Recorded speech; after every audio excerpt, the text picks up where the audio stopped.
Olá, continuando aqui com o nosso conteúdo de calorimetria, nessa aula vou apresentar a vocês o conceito de capacidade térmica. Bom, a capacidade térmica de um corpo nada mais é do que a quantidade de calor necessário para que esse corpo varie a temperatura dele em uma unidade de escala, por exemplo, Celsius, Fahrenheit ou Kelvin, uma unidade arbitrária. Bom, a maneira como eu consigo calcular essa capacidade térmica é dada pelo quociente da quantidade de calor pela variação da temperatura. Bom, um exemplo é, eu tenho um determinado material e eu quero variar a temperatura dele, aumentar de 20 graus Celsius para 420 graus Celsius. Essa variação se dará da forma de 400 graus Celsius. Bom, se é 400 graus Celsius positivo, eu preciso fornecer calor para esse material. Se eu fornecer uma quantidade de calor igual a 2.000 calorias, a capacidade térmica desse corpo será 2.000 dividido por 400, portanto, 5 calorias por grau Celsius. O que significa esse resultado? Significa que para variar 1 grau Celsius desse corpo, eu preciso fornecer 5 calorias.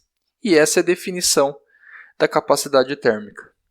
A relação matemática entre capacidade térmica e calor específico, podemos utilizar a expressão acima, que é capacidade térmica é igual à quantidade de calor dividido pela variação de temperatura, onde, de acordo com a equação fundamental da calorimetria, a quantidade de calor Q é dada pelo produto da massa, do calor específico e da variação de temperatura.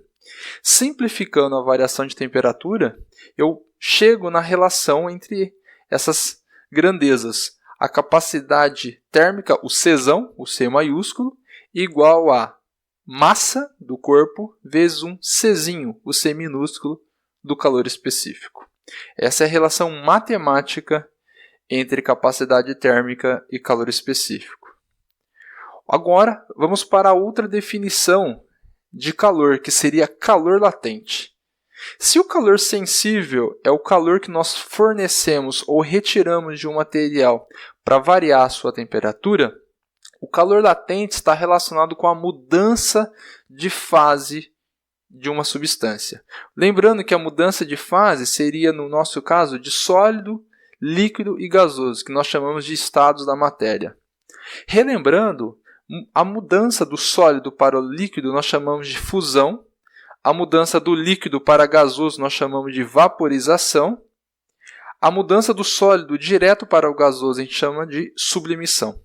O processo contrário, ou seja, de gasoso para líquido, condensação ou liquefação. De líquido para sólido, solidificação. E de gasoso para sólido, sublimação inversa ou ressublimação, ou simplesmente sublimação também. Bom, depende do material, da maneira como você está estudando. Portanto, uma outra definição aqui para a quantidade de calor, Q, é dado pelo produto da massa vezes o L. O que seria esse L agora? É o calor latente. É o calor que nós fornecemos ou retiramos de um material para que ele mude de fase. Ou seja, nós não vamos variar a temperatura agora. Não estamos interessados na variação de temperatura. E ela nem ocorrerá, como vamos ver logo abaixo. Esse calor latente é para mudar o estado da matéria. Então, um exemplo aqui, eu tenho gelo a 0 graus Celsius. Se eu tenho gelo a 0 graus Celsius e quero fundir esse corpo, eu quero transformar essa quantidade de gelo em água, eu preciso fornecer 80 calorias por grama.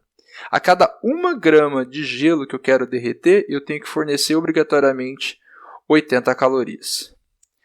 Para a água, no estado líquido a 0 graus Celsius, se eu quero fornecer calor, ou melhor, retirar calor para ela virar gelo, que é o calor de solidificação, será igual a menos 80 calorias por grama, que é o processo inverso da fusão, por isso que tem o sinal negativo. De gelo para líquido, eu forneço calor, de água para gelo, eu retiro calor. Importante analisar também através da curva de aquecimento ou a de resfriamento, que é o processo oposto a esse gráfico. Na curva de aquecimento, o que nós temos? No eixo das ordenadas, representamos a temperatura, adotei na escala graus Celsius, e aqui no eixo das abscissas, a quantidade de calor por unidade arbitrária. Esse daqui é um exemplo no caso da água. A menos 20 graus Celsius, a água está no estado sólido. Então, no processo de menos 20 até zero, aqui ocorre uma variação da temperatura. Então, no ponto A, ou melhor, o processo A é um processo de aquecimento do gelo. Aqui eu forneço calor, é o calor sensível para alterar a temperatura do corpo. Quando eu chego aqui agora nesse ponto que é 0 graus Celsius, perceba que a temperatura ela se mantém constante, mas eu continuo fornecendo calor. O que acontece no processo B? Aqui é o calor latente. Ocorre a fusão do gelo. O gelo se transforma de 0 graus Celsius para a água líquida também a 0 graus Celsius.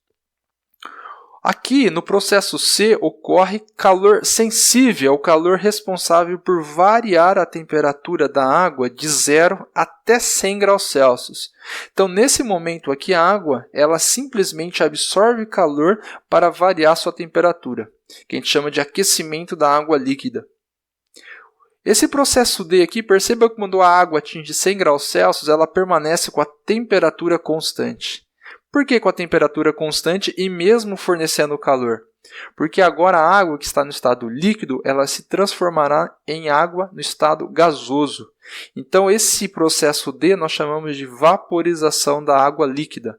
No final do processo, aqui nós temos a água no estado gasoso a 100 graus Celsius.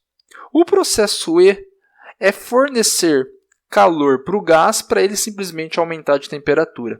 Só que esse processo aqui tem que ser um processo onde o gás esteja isolado e ele esteja confinado em um certo recipiente.